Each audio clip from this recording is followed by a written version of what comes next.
Assalamualaikum warahmatullahi wabarakatuh.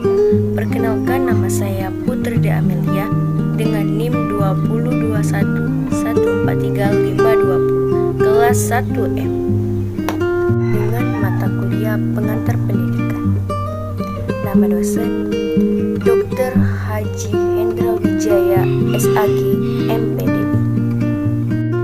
Di sini saya akan mempresentasikan hasil PowerPoint saya dengan tema pendidikan sebagai ilmu pengetahuan. Pendidikan merupakan sebagian dari kehidupan masyarakat dan juga sebagai dinamisator masyarakat itu sendiri. Dalam Kamus Besar Indonesia, pendidik yang berarti education adalah proses pengubahan sikap dan tata laku seseorang atau kelompok orang dalam usaha mendewasakan manusia melalui pengajaran dan pelatihan.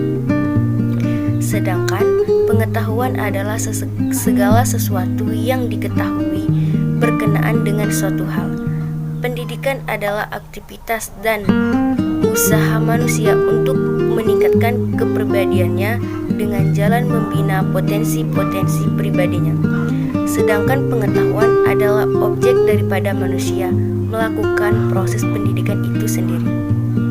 Pendidikan adalah aktivitas dan usaha untuk kepribadiannya dengan jalan membina potensi-potensi pribadinya. Sedangkan pengetahuan adalah objek daripada manusia melakukan proses pendidikan itu sendiri. A. Syarat-syarat berdirinya ilmu pengetahuan. Ilmu pengetahuan adalah suatu uraian yang sistematis dan metodis tentang suatu hal atau masalah. Setelah melihat pengertian tersebut, dapat disimpulkan bahwa syarat ilmu pengetahuan sebagai berikut. Ilmu pengetahuan harus sistematis, harus mempunyai dinamika. Ilmu pengetahuan harus tumbuh dan berkembang untuk mempunyai kesempurnaan.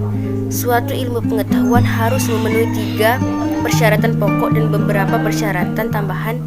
Di antaranya adalah persyaratan pokok. 1. Suatu ilmu harus mempunyai objek tertentu. 2. Suatu ilmu pengetahuan harus menggunakan metode-metode yang sesuai. 3. Suatu pengetahuan harus menggunakan sistematika tertentu. Persyaratan tambahan. 1. Suatu ilmu pengetahuan harus mempunyai dinamika. 2. Suatu ilmu pengetahuan harus praktis. 3. Suatu pengetahuan harus diabdikan untuk kesejahteraan umat manusia. B. Ilmu pendidikan sebagai ilmu normatif, teoritis, dan praktis.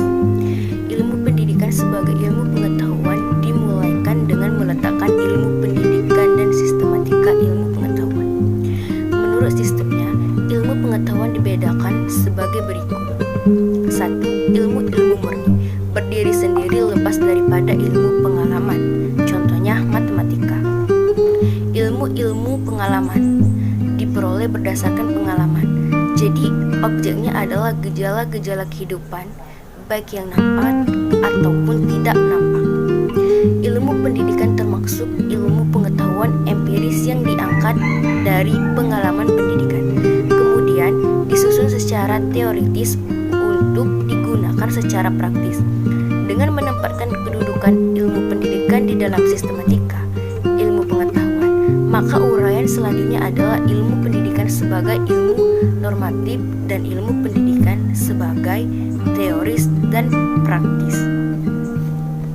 1. Ilmu pendidikan sebagai ilmu normatif.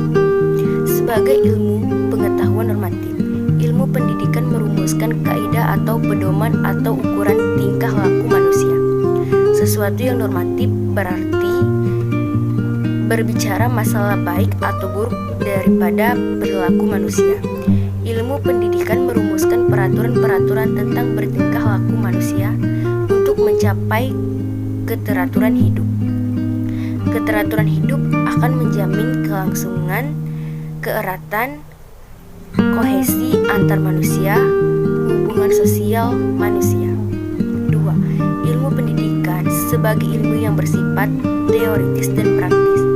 Ilmu pendidikan termasuk pengetahuan normatif karena berkaitan erat dengan pandangan tentang manusia, nilai dan norma hidup yang membentuk kepribadian manusia, anak didik. cabang-cabang dan ilmu bantu pendidikan. Menurut Lafengle 1952 mengklasifikasikan cabang ilmu pendidikan sebagai berikut. 1. Ilmu pendidikan teoritis. 2. Ilmu pendidikan sistematis. 3. Secara pendidikan. 4. Ilmu perbandingan pendidikan. 5. Ilmu pendidikan praktis. 6. Metodik. 7. Pendidikan keluarga. 8. Pendidikan keagamaan. Ilmu bantu yang diperlukan dalam ilmu pendidikan antara lain yaitu ilmu-ilmu biologi, misalnya embriologi, anatomi, fisiologi, dan lain sebagainya. 2. Ilmu jiwa, misalnya ilmu jiwa umum, ilmu jiwa perkembangan, ilmu jiwa sosial. 3. Ilmu-ilmu sosial, misalnya sosial, ekonomi, hukum, dan sebagainya. Kesimpulan, pendidikan adalah aktivitas dan usaha manusia untuk meningkatkan kepribadiannya dengan jalan membina potensi-potensi pribadinya, dan pengetahuan adalah objek daripada manusia melalui proses pendidikan itu sendiri. Syarat ilmu pengetahuan yaitu ilmu pengetahuan harus memiliki objek metodis, sistematis, dan dinamika. Ilmu pengetahuan bersifat normatif. Ilmu pendidikan merumuskan kaidah atau pedoman atau ukuran tingkah laku manusia. Ilmu pengetahuan bersifat teoritis dan praktis karena berkaitan erat dengan pandangan tentang manusia, nilai dan norma hidup yang membentuk kepribadian manusia anak didik. Sekian hasil pemaparan presentasi saya. Kalau ada kata salah saya mohon maaf, kepada Allah saya mohon ampun. Wabillahi taufiq wal hidayah. Wassalamualaikum warahmatullahi wabarakatuh.